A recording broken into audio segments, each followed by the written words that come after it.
One of the most challenging things with learning is the whole matter of memory and retention. Today, we're joined by a guest, Dennis Gayness. I met him a few weeks ago. I was actually speaking at an event on a topic of the role of faith and morality in education. He came to that event and we got to talking at that time. And he shared with me some of the work that he had done and some of the focus that he had on this very issue. Gave me some sample material. I've looked at it and decided this would be a good topic for us to talk about because it is a really important topic as we try to educate our children, whether we're parents, whether we're educators, teachers, that whole matter of how do you help somebody learn through really understanding what they're getting and then really retaining it. And so that's going to be the focus of our topic today. And so, Dennis, welcome to the show. Well, thank you so much for having me, Melvin. I really appreciate it. It's a great thing to connect with folks like you that are doing work out there in the educational world, trying to make changes for the better, trying to create more well-rounded individuals who are more productive in our society. And it's a pleasure to be a part of that. But to start off, why don't you just share a little bit about yourself and your background? Absolutely. Well, I was born and raised in Virginia, Prince George County, there outside of Richmond, and again, a little small, farming community. And from there, I decided that I wanted to go to college, and I went to a small community college, actually not too far from where you're located. I went to New River Community College there in Dublin, Virginia. Reason I chose that is because they had a transfer program into the ultimate location I wanted to go. My desire was to graduate from Virginia Tech. So I went to New River and graduated from there and then transferred into Virginia Tech. It was at Virginia Tech that I began my martial arts training and career, as it be, just because I was always an athlete in junior high and high school, but due to my build, I was too small to really play any college athletics. So I started training and teaching martial arts while I went to school. From there, I got out, graduated with a bachelor's degree in wildlife management, fisheries management, and a minor in biology. I spent a few years actually in the environmental fields. I was a special projects biologist with the Department of Game and Inland Fisheries. My focus was on the American Shad Restoration Project, which was undergoing in the early to mid and late 90s. Very successful program that we had there. And then from there, I actually ended up pursuing much of my martial arts, went down to Florida and spent a long time down there training, teaching, competing, and really just enjoying that aspect of life while also working in corporate America. And then 2008, I came back to Virginia, my home state, which I love it here in Virginia. One of the best places to grow up and live in the country, of course. And then from there, I started my own business in 2005, just consulting. I had some experience in the outdoor industries, a love for firearms, and of course, developed at that time my study program. And I've been marketing and working on that ever since then.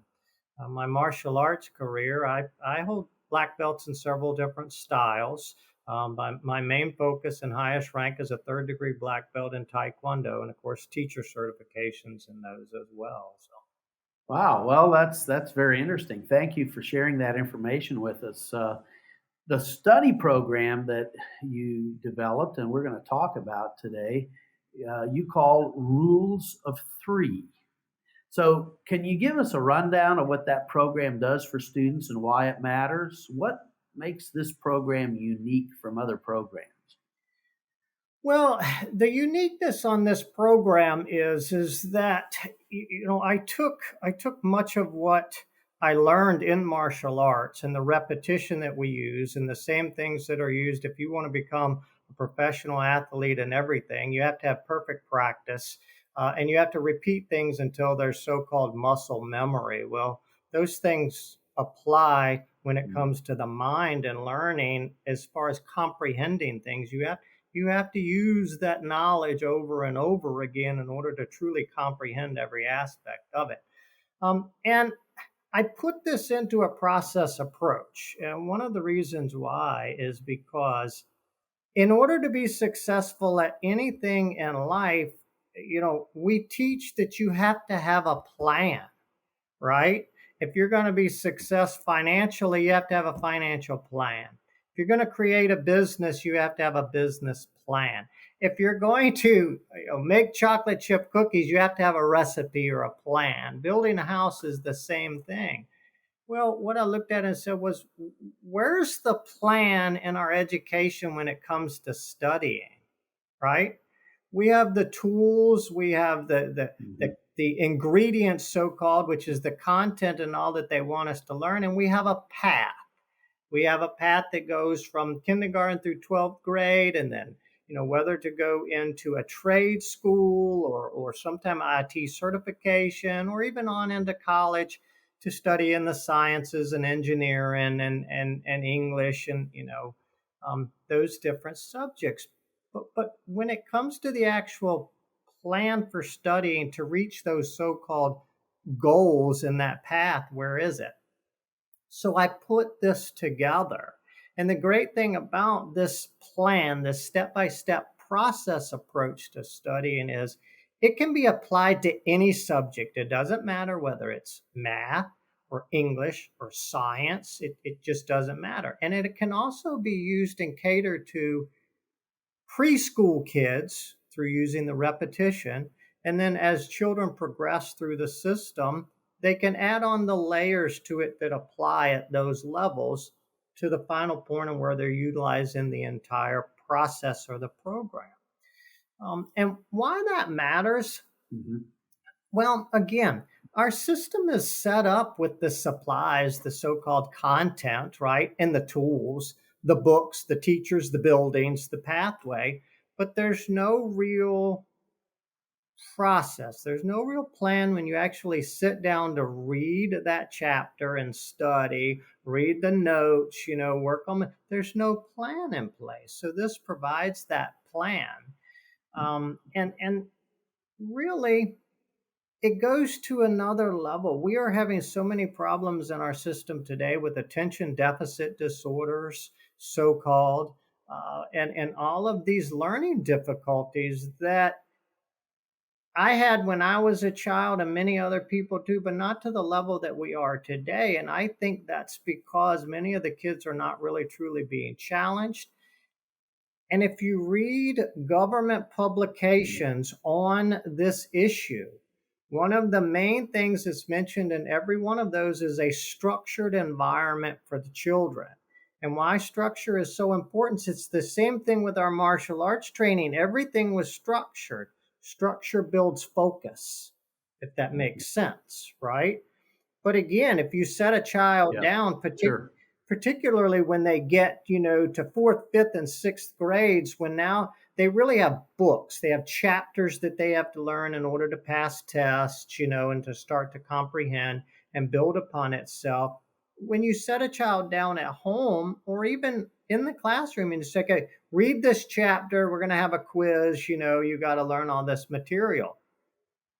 Where's their structure for that other than there it is, right? How do they do that? How do they get the most out of it? Those are things that are never been taught, which this program, of course, now adds that plan or that structure to that aspect of what the children are expected to do. The other thing that it really does, Melvin, you've mentioned this in many of your interviews that you've had with other people, and they bring up this concept that we're having or problems that we're having today, and it's really occurring a lot in the military, and people aren't aware of this, is that the kids coming out of high school today and even coming out of college programs are not prepared to perform at the level that they're expected to on day one in their jobs.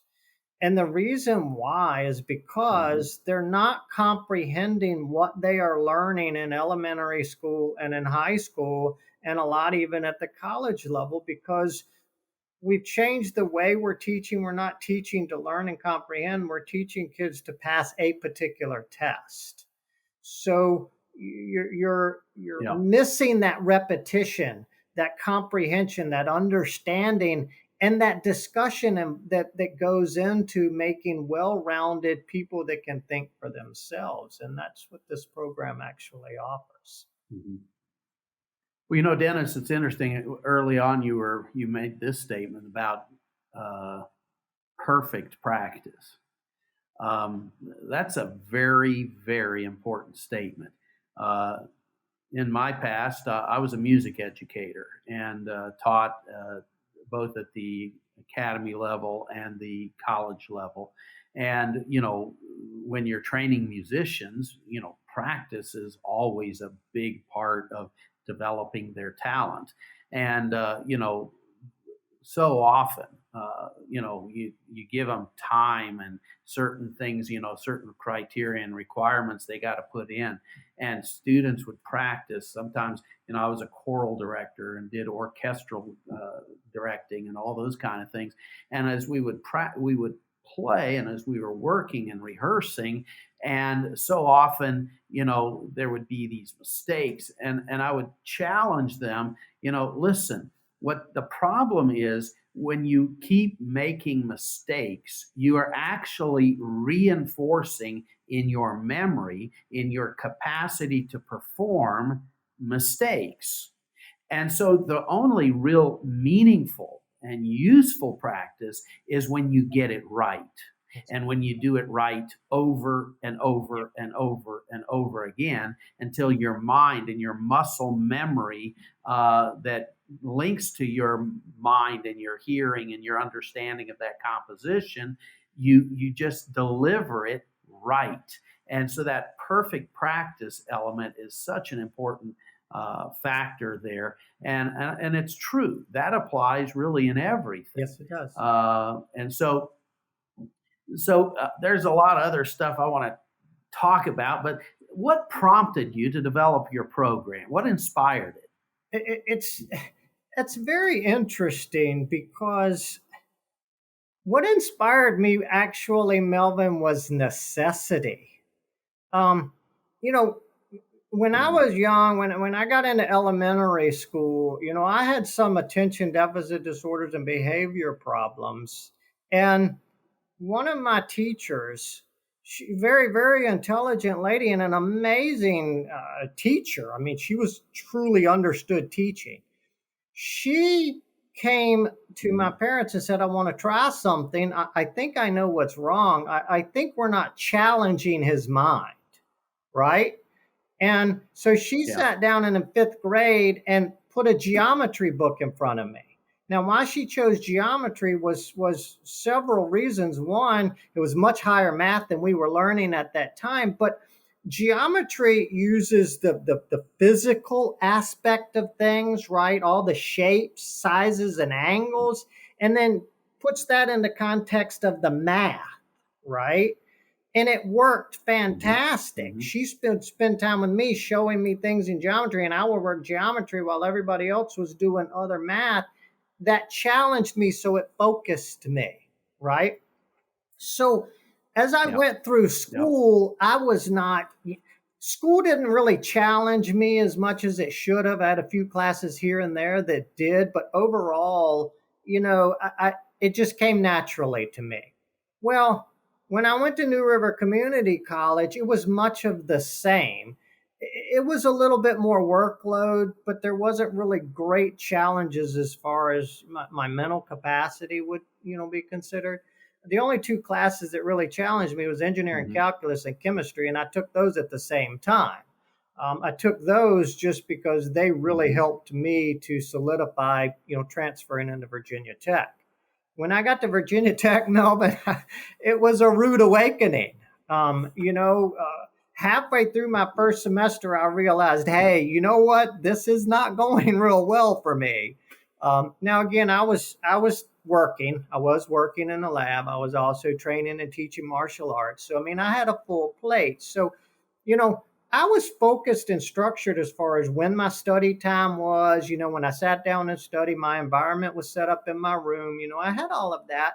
But I took a bunch of study Mhm. seminars, right? They're going to teach you how to study. Well, all of them did the same thing: how to set your room up, how to use note cards back then, how to, but they didn't teach me, okay, when I sit down and read, what do I do? Right? So after my first semester, Mhm. I got that little letter that said, hey, you may want to reconsider this, but unfortunately, my goal was to graduate from Virginia Tech. That's what I wanted. So my head was set on that. So I took the things that I knew on how our education system was set up, right? We we build upon general information. We teach ourselves how to write letters and build words and build sentences and build paragraphs and then build, reports and then build books, and it builds upon itself. And then I took, okay, I know how the mind works. Our mind processes information, general information to specific details. Everybody does it the same way. That's why we build computers and everything to process information based on those principles, right? That's just kind of how it works. Yeah. Then I took how we use training and teaching martial arts with that perfect repetition, right? That positive reinforcement through repeating. If you want to be the number one golfer in the world, you've got to swing your golf club 1,000 times a day perfectly to become that, right? Well, let's be real. You Mhm. you can't read a chapter 1,000 times, right? You can't read a definition 1,000 times. So I took some principles again from martial arts, and I used my knowledge of math to say, well, you know what? I can do things 3 times pretty quickly, right? And 3 times multiplies itself very quickly, right? If I do this 3 times and then I come back and do the process 3 times and 3 times, and over a period of time, you see where that multiplying repetition comes in. Yeah. So I sat down one weekend and I literally wrote out. I said, the number one thing I really need to know how to do is reading. Reading is one of the biggest challenges that most people face when they get to higher levels of education, because it's a lot to do and you've got to remember and comprehend a lot out of that. So I focused on that and I literally wrote a process on how to break it down and how to read. I used the fact that our education books, most of them, whether it's math or science or even English, they put a summary at the end, and the summary is what the author and usually the teacher wants you to learn out of the chapter, right? So I used that and I said, okay, we're going to start with that part because that gives me a general idea on what I need to get out of here. So once I'm done with that, I have a general idea, again, general to specific. And then I have a process for digging deeper into the chapter to begin to pull those details out. So by the end, then I comprehend what's in there. Then I took another level to that, Melvin, and I said, well, what is the challenge for people when they go to take a midterm exam or a final exam or a test? Normally, they've got 2 or 3 or 4 chapters or more material than just one piece of the puzzle, right? So, again, using the Mhm. repetition Mhm. in there, I added another level to that to where you're constantly reviewing that material. Well, by the time I got to my senior year, I never even had to study for my exams because I had prepared myself. I comprehended the material that what I had learned all through the semesters. So I didn't have to do that cramming that comes in with trying to remember and pass a test that encompasses so much information, if that makes sense. So that's really what Mhm. inspired me to do that. Now, the great thing about it is there are other people that are under the same circumstances. I knew a lot of people that failed out of college not because they couldn't do it or weren't smart enough. It's because they didn't have that plan. when they sat down to study, they didn't have that plan. Mhm. And with all the other distractions there are in this world, they couldn't stay focused and accomplish the goals that they really wanted to accomplish. Other students that I saw, maybe they just really do need the help that others, their minds, they're not processing that information as well, and they need that assistance, or they don't have the parental assistance there in the support network at home. This program, being a plan, a process, provides all of those bases for all those students as well. Let me just kind of recap a little bit with some of the key things that you've mentioned here, and just from a practical aspect and an application. So, look, many times one of the big challenges that we have as educators, and this really goes back to parents and homes, is so often, and I'm not really faulting anybody, but it's a reality, and it's something that parents, I encourage parents to really think about this. Some of them do very well, others maybe don't, and maybe don't even know it, maybe because of their own upbringing or whatever. But developing structure and parameters and schedule for our children is absolutely important, because that structure helps it helps create security. It helps create, as you use the word, focus in our children's lives. They know what to expect. It's not just they're out there in the wind and they don't know what's coming next. Structure helps them to focus and to know what to expect, and therefore it helps them in a great deal to absorb things and be focused on what the here and now is, because that's what they're surrounded with, and they know that when this is over, I'm going to go to something else, and I'm not worried about how that transition is going to take place. And so developing structure is so important, and that really needs to start very early in a child's life. Yes. Um, we just had our 19th grandchild Oh my born to goodness. us. And so we were down in Florida this past week visiting our children and that new baby. And of course, what they were trying to do, new baby, what's the first thing you're trying to do is get it on a schedule, right? So that Yeah. your schedule is not upside down, and help them know the difference between day and night. So those patterns happen very early in a child's life and need to be constantly reinforced little by little, little by little, little by little. When we get into school with educators, and I'm just going to kind of put a thing in here for teachers, one of the challenges that many, many teachers have is when they get these children, if they don't have structure at home or outside of the classroom, it's very, very difficult to get them to get focused when they show up in the classroom. And honestly, a lot of the diagnoses that are given, ADHD and all of these kind of things, and trying to medicate these kids, it's not a mental illness. It's a lack of structure. It's a Yep. lack of discipline. It's a lack of that child, uh, you know, having security, and not always, but often that's the case. And so, but helping that child get into these patterns.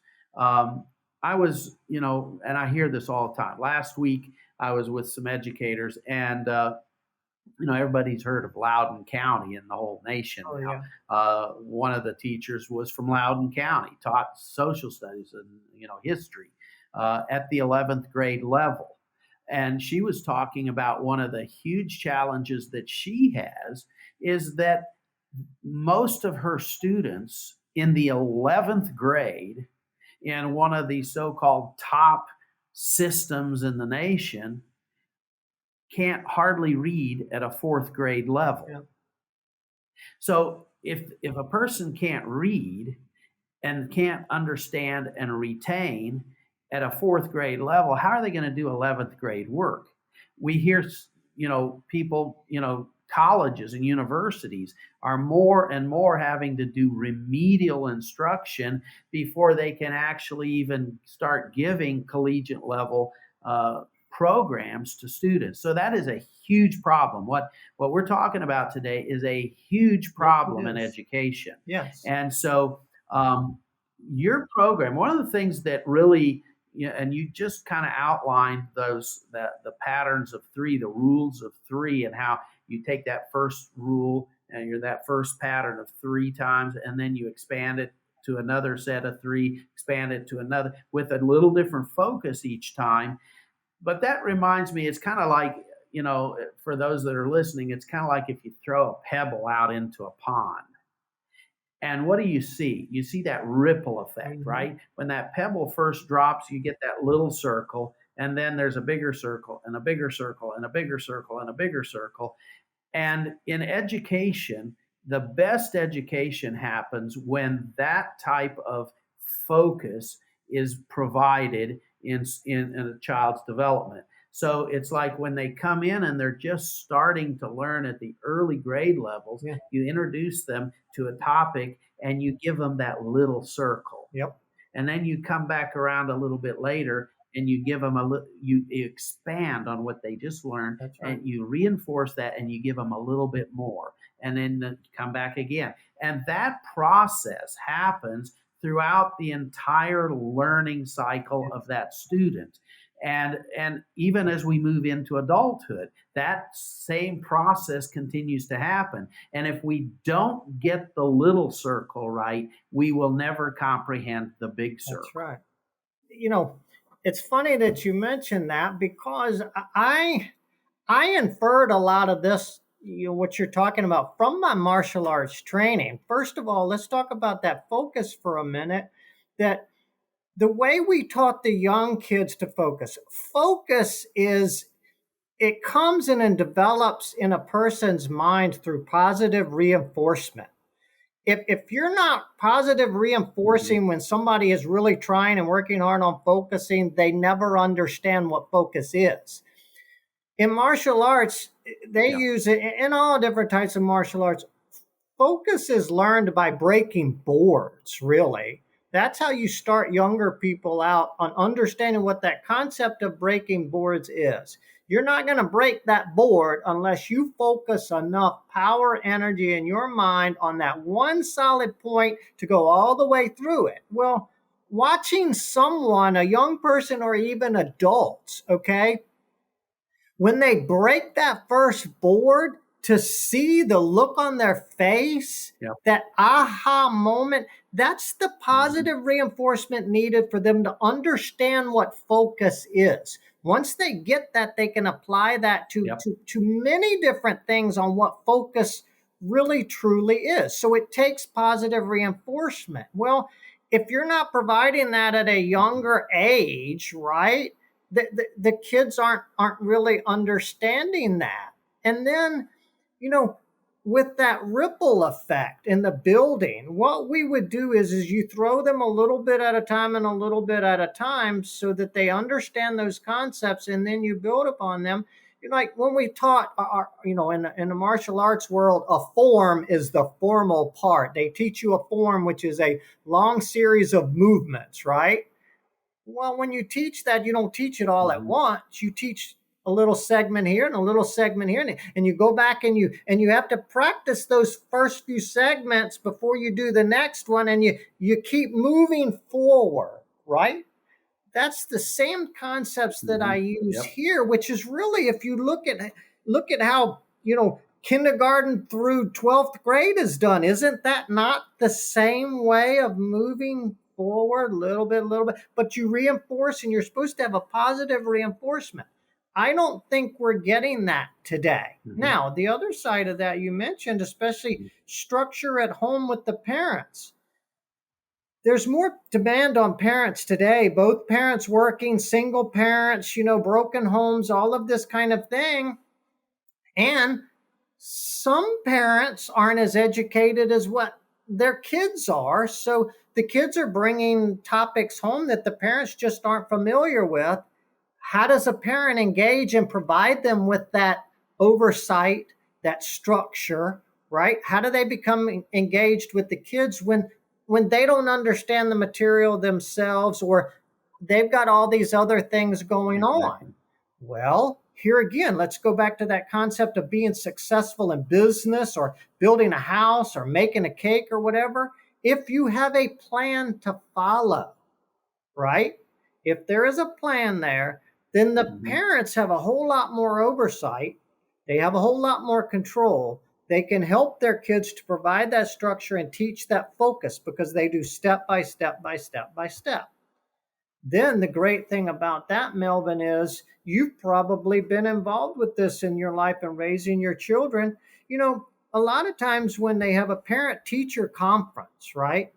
And the parents sit down with the teachers to talk about the performance of their child, the parents really don't know what to talk about other than the child is having problems, right?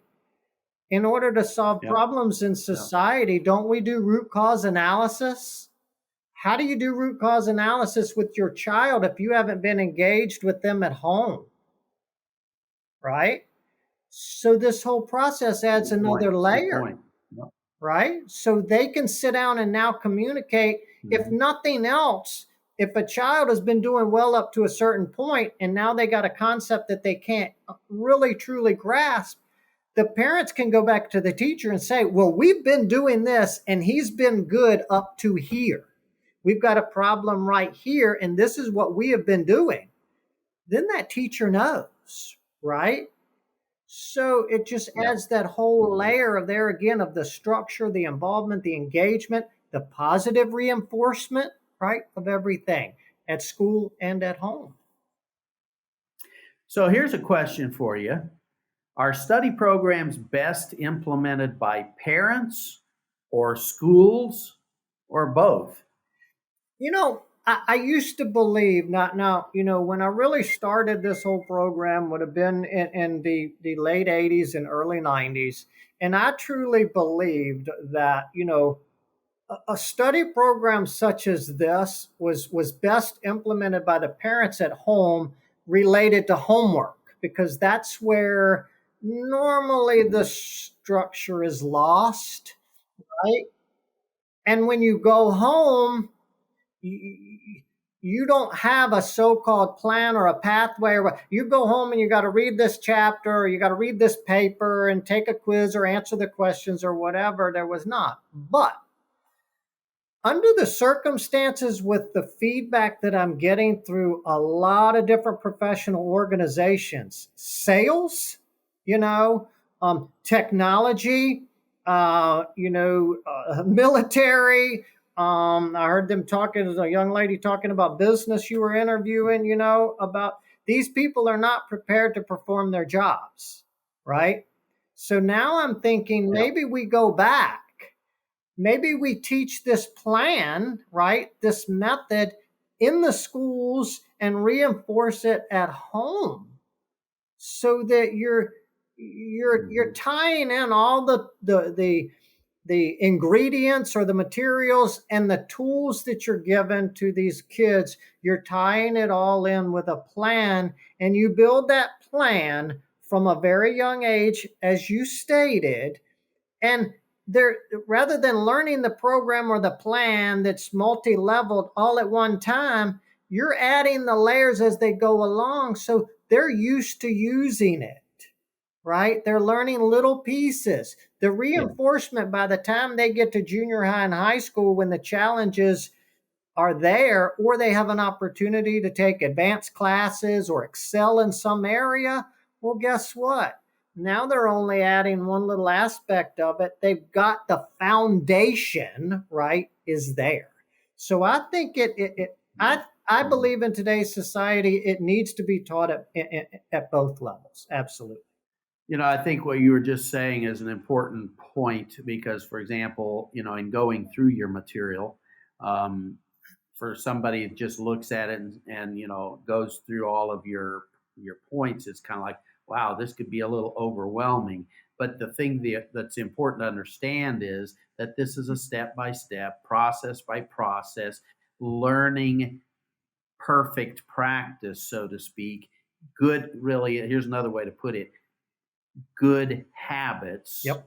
creating good habits of study. And so that always starts with the basics. And then once the basics are down, then you move to the next level, and you move to the next level, and you move to the next level. And so this is not something that you just pick up in a week. This is something that you pick up over time and refine and refine and refine. Yes. And it's an interesting study, and I appreciate you sharing it with us. I do believe that the principles of it are right, and that's why I invited you to share with us. And how can our listeners access your study program? They can go to www.rulesof3, and it's the number 3, studyprogram.com. I've got a description there of what the program is and what it entails. And then there's a link. I sell digital formats actually on Amazon, well-known, platform. And recently transitioned that Mhm. over to an all digital format, got away from DVDs because we're going that way.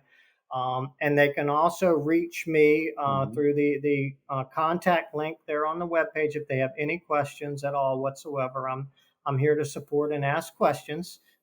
For parents that have younger kids that are really wanting to start instituting this into their preschool, kindergarten, and younger ages, I'm happy to help them. Show them how to break that down to those levels, and just answer any questions that they have. To me, it's very important right now to start developing well-rounded young people who can think for themselves and solve our world's problems. Amen to that. So that website again is www.rulesof3studyprogram. The 3 is the number 3. www.rulesof3studyprogram.com. And for those that watch this on our YouTube channel, we'll have our team throw that website up on there so they can see it. If you're listening to it on a blog, then we'll see how good your memory retention is. Yes. www.rulesof3studyprogram.com. All right. Well, Dennis, it's been great having you on the show today. I appreciate you joining us, and thank you for your own work and uh, helping people learn to focus, learn to retain what they learn, and just wish you all the best.